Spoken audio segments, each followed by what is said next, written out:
청취자 여러분 안녕하십니까? 저는 통일을 연구하는 학자 김태원입니다. 10년이면 강산도 변한다는 말이 있는데요. 그 10년이 3번 지난 30년, 무척이나 긴 세월입니다. 대한민국은 1988년에서 2017년 사이 경제 규모가 12배가량 증가했죠. 또 1993년 삼성의 당시 회장이었던 이건희 회장이 국제화 시대에 맞춰 아내와 자식 빼고 다 바꾸자라는 어록을 남긴 뒤 삼성은 30년 만에 세계 인류 기업이 됐습니다. 그런가 하면 앞으로 30년이 지나면 과학기술의 발달로 화성에 사람이 살 수도, 또 암이나 난치병이 극복돼 평균 수명이 90세를 훌쩍 넘을 수도 있다고 합니다. 그렇다면 지난 30년, 그리고 앞으로의 30년간 북한은 어떤 모습이었고 어떻게 변화할지 청취자 여러분은 생각해 본 적 있으신가요? 그리고 그 변화를 이끌어갈 지도자와 정치는 지금 어떤 모습인가요? 저희 방송은 올해 김일성 주석 사망 30년을 맞아 북한 체제를 이끌어온 김일성의 신화가 과연 역사적 사실에 바탕한 것인지 8차례의 방송을 통해 청취자 여러분과 함께 알아보고 있는데요. 오늘 그 마지막 방송을 함께 해주실 북한학자 김광인 박사님 나와 계십니다. 박사님 안녕하세요. 네, 안녕하십니까. 그리고 오늘도 역시 김일성 주석의 생애에 대해 연구하고 책을 내신 러시아 출신의 북한학자인 퓨도르 제르치즈스키, 한국 이름 이휘성 박사의 도움 말씀과 언론인 출신의 북한 연구가 김용삼 기자의 말씀 전해드리겠습니다. 김일성, 신화 너머의 진실. 오늘은 전 세계에서 그 유래를 찾기 힘든 1인 독재 체제를 유지하고 있는 북한 사회의 바탕이 된 주체 사상에 대해 살펴보고 과연 김일성 주석에 대한 우상화는 언제까지 계속될 것인지 살펴보겠습니다. 제8화 김일성 신화가 되다. 지금 시작합니다.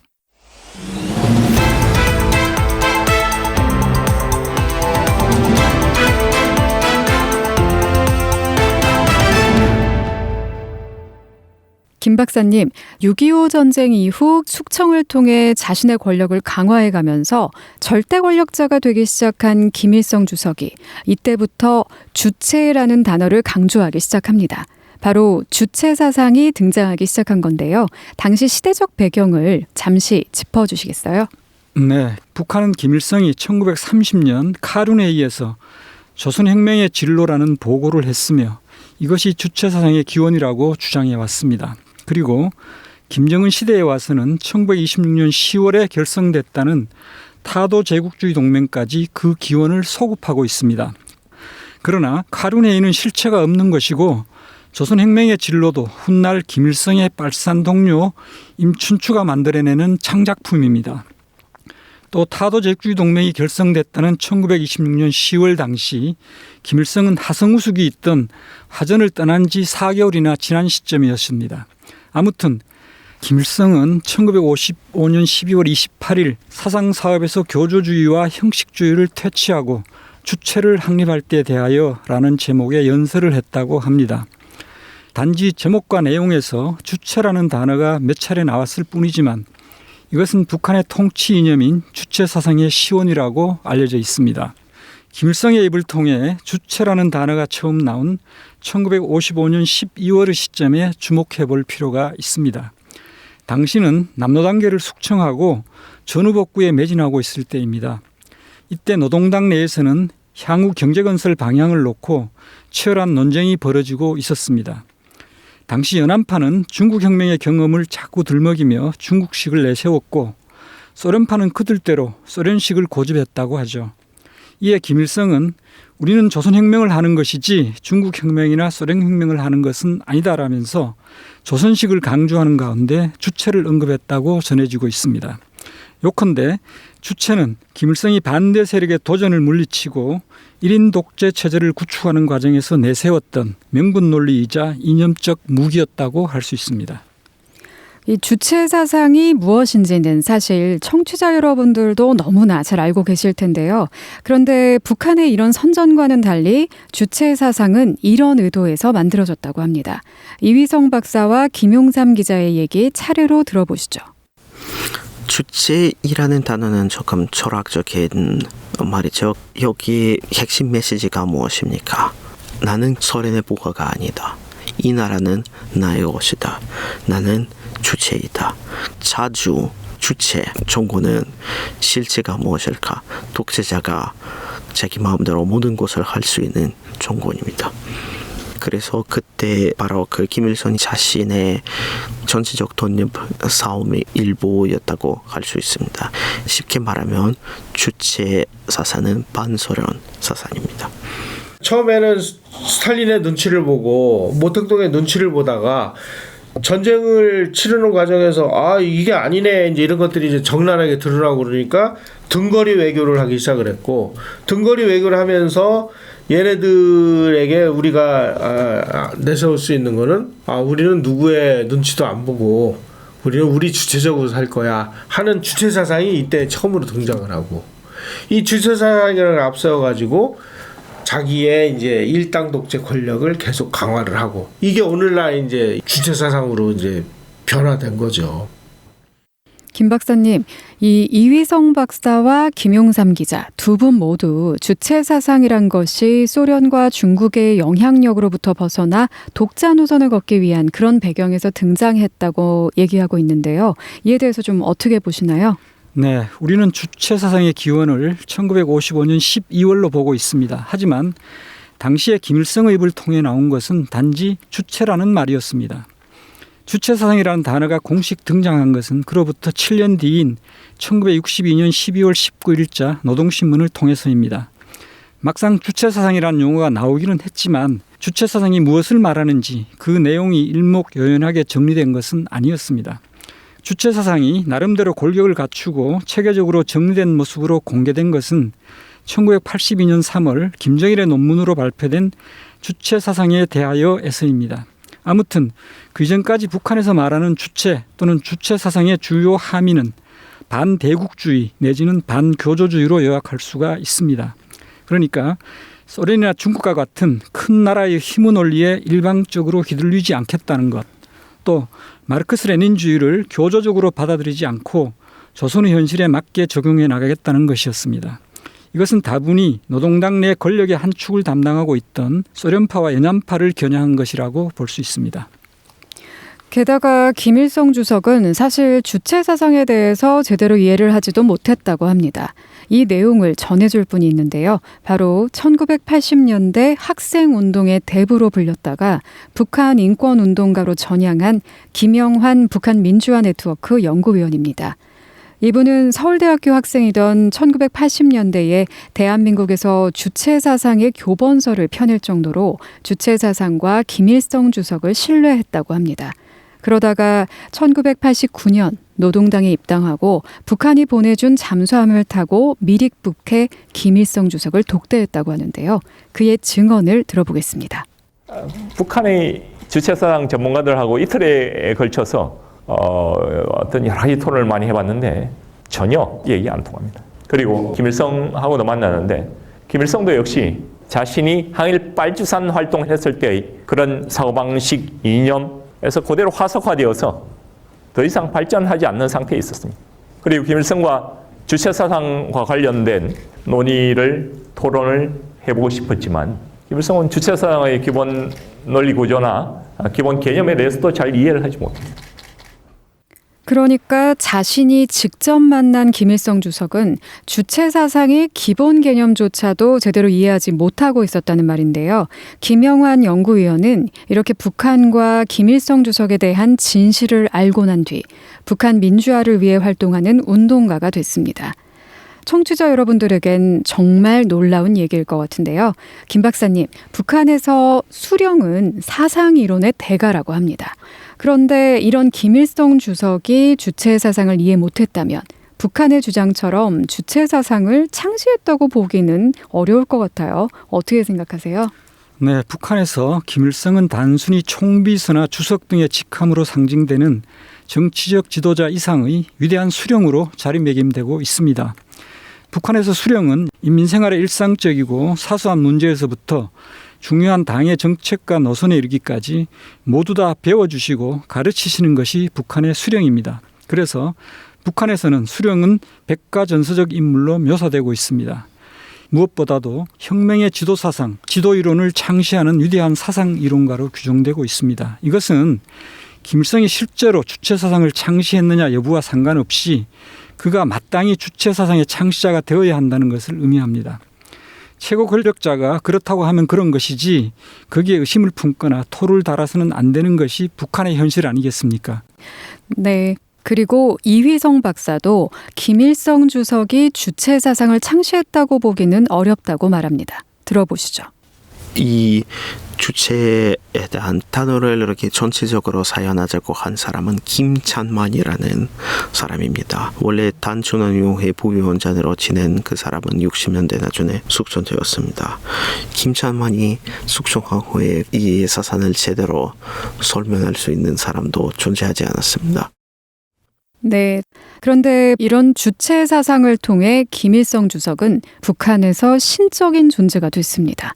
또 주체 사상과 더불어 김일성 주석의 지위를 절대적으로 만든 것, 바로 5.25 교시인데요.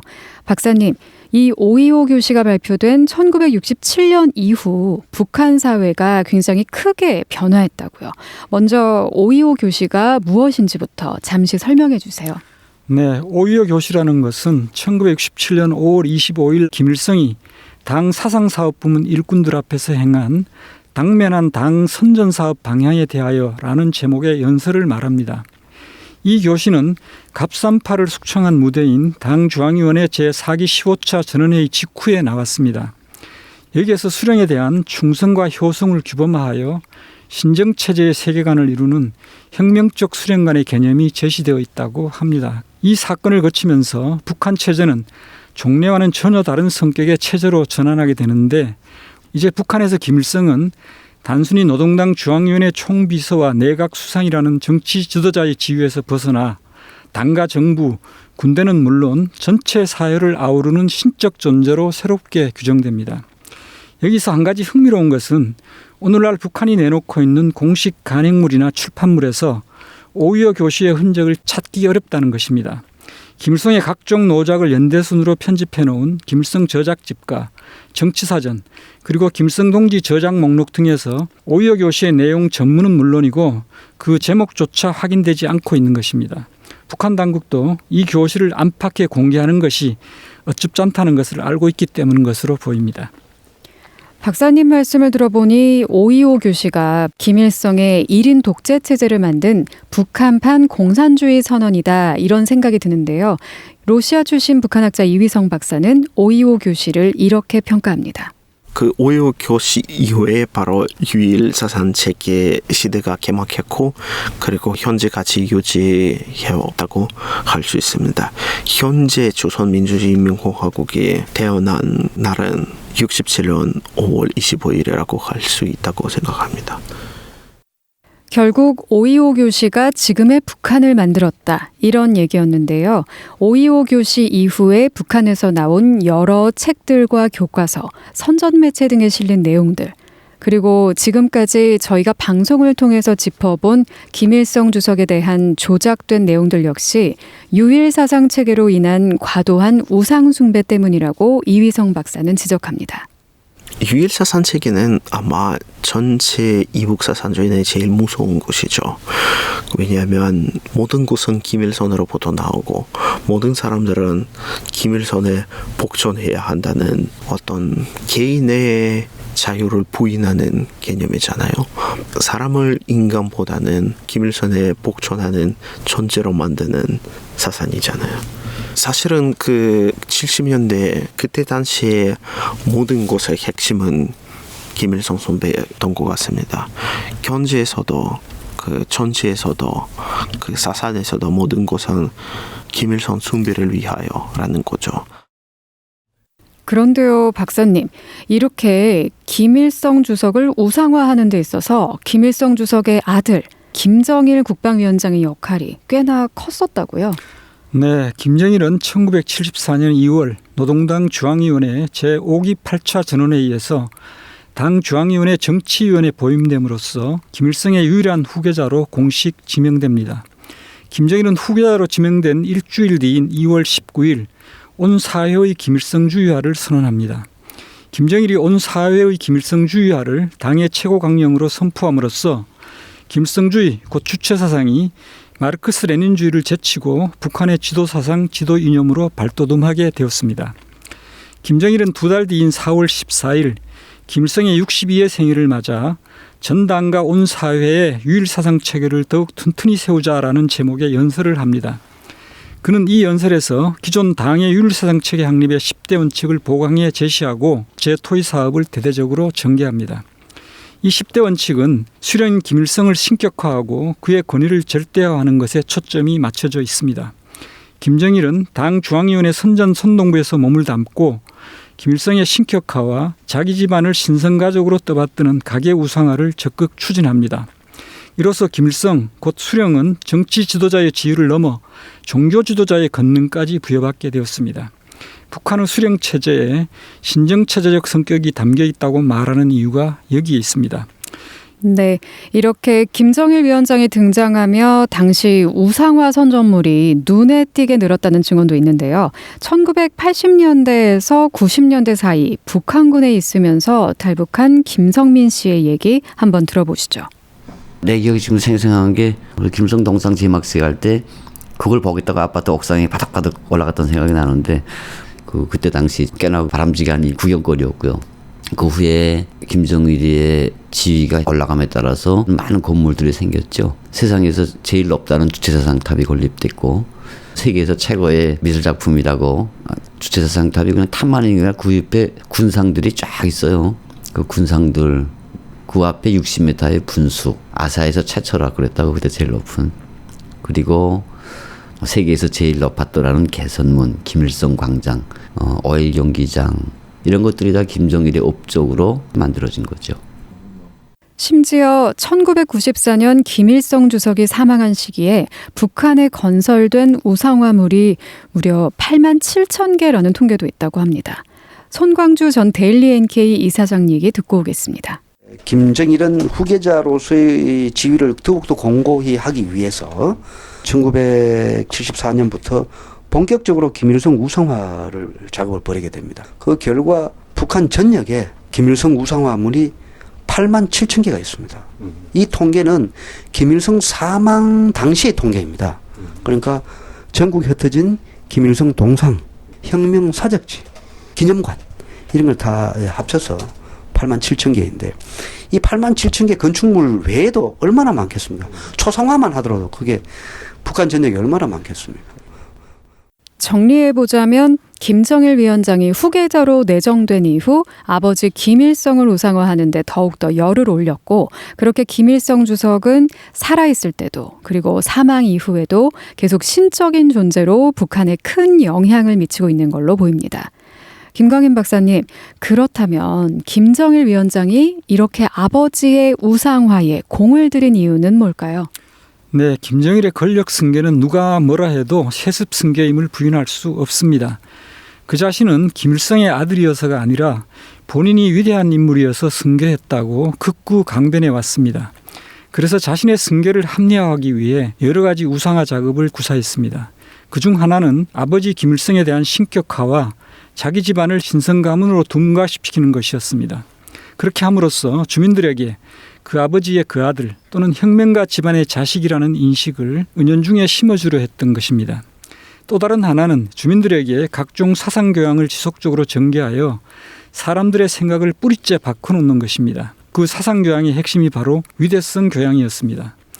그러고도 마음이 놓이지 않았는지 나중에는 김정일의 출생지를 러시아에서 백두산으로 바꿔치기 하기도 했습니다. 이른바 백두혈통의 신화를 조작한 것입니다.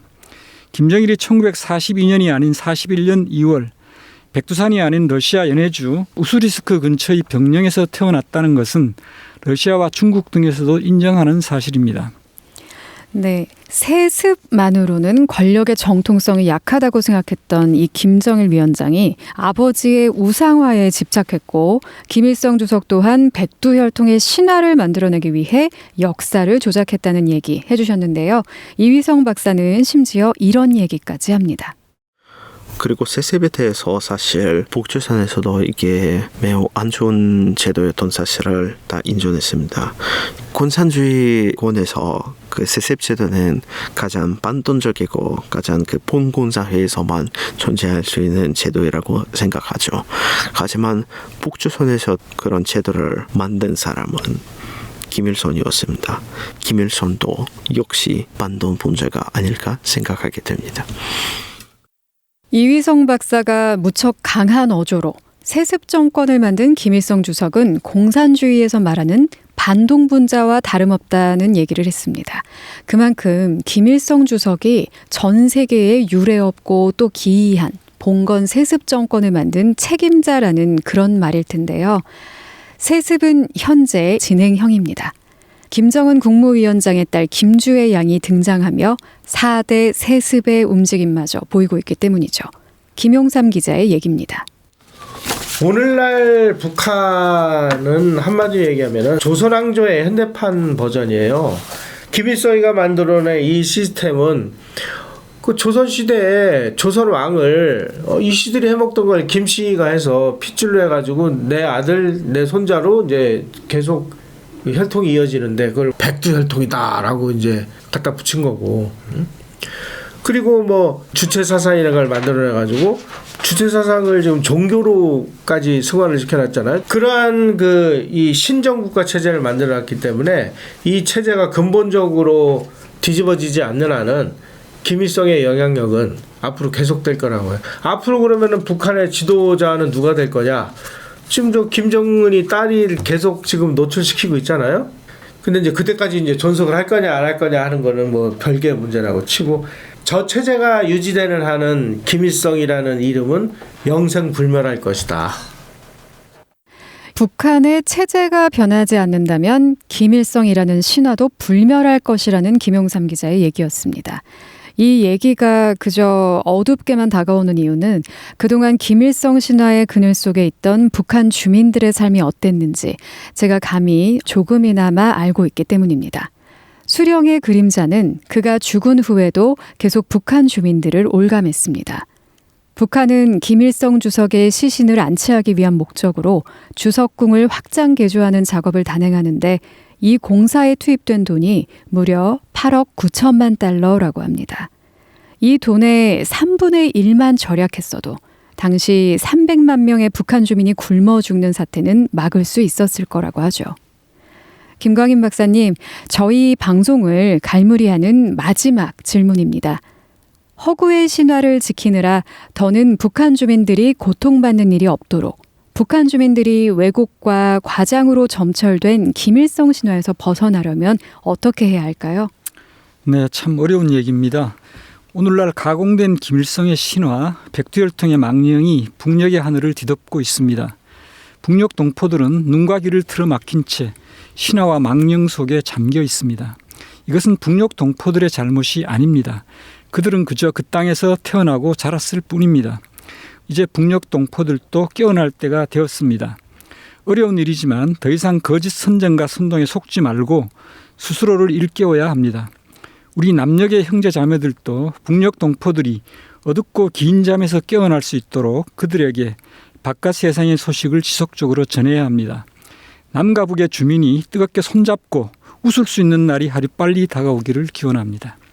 네, 김일성 사망 30주년 특집 김일성 신화 너머의 진실. 그 마지막 시간인 제8화 김일성 신화가 되다. 여기서 마치겠습니다.